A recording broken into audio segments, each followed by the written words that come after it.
Hi, and welcome to the Data Center Insight Newsletter. I'm Lauren, the Chief Editor, and this is your weekly roundup of articles you really should be reading this week to keep up to date with the data center industry. So we are continuing our People Skills and Culture August theme, as well as having some fantastic guest contributors. So, will AI take my job? No, but an engineer using AI might. So I take a look at the primary driver of the modern skills gap, which is the need for upskilling, as AI workloads push densities to over 100 kilowatt, leaving 60% of operators facing a shortage of liquid cooling expertise.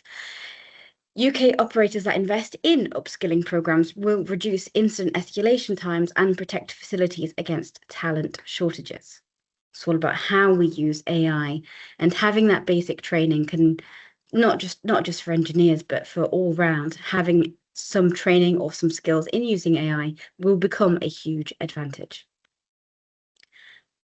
We have Hamish Doherty, the director of Fenton Fitzwilliam, exploring what the UK can learn from Ireland's data centre reckoning.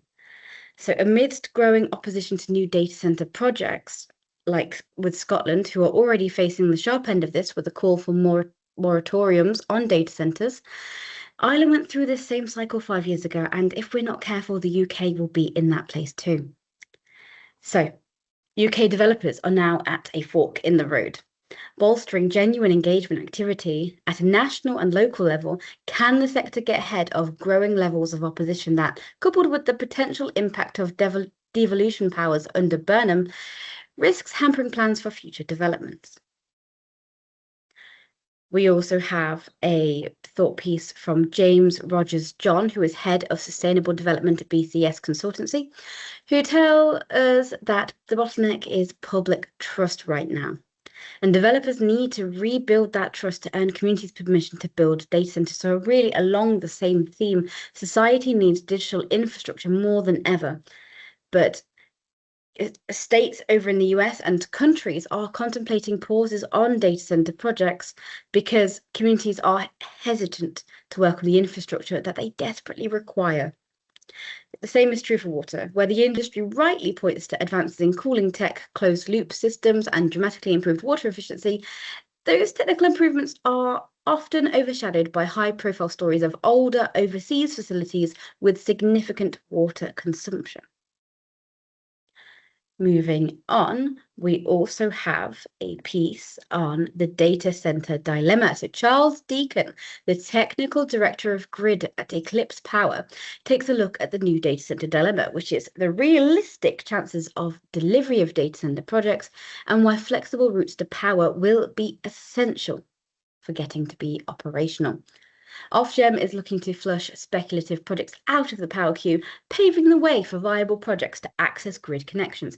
In July, it launched a consultation on a new data centre commitment fee, a charge payable when a large data centre accepts a connection offer and refunded on energisation, but forfeited if the project drops out early. Reform is coming, but developers can't afford to wait for it, right? So he talks about the routes around the queue that already exist, like private networks, co-located generation, and connections built and owned by independents rather than left in the backlog. So that's a really interesting read there as well.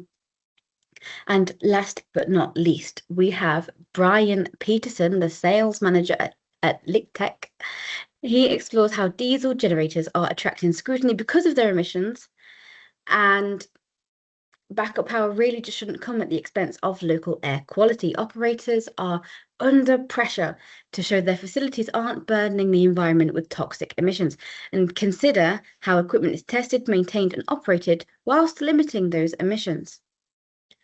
And whilst there are alternative backup technologies that are, making sure that the diesel generator is outdated, they're still going to be around for a while because they still continue to offer rapid response, high power density, and extended operation where fuel supplies are available. That is all from me this week. We are almost closing up to August, so if you do want to take part in our people skills and culture theme, which has been largely popular, please email me at editorial@datacenterinsight.co.uk. Bye for now.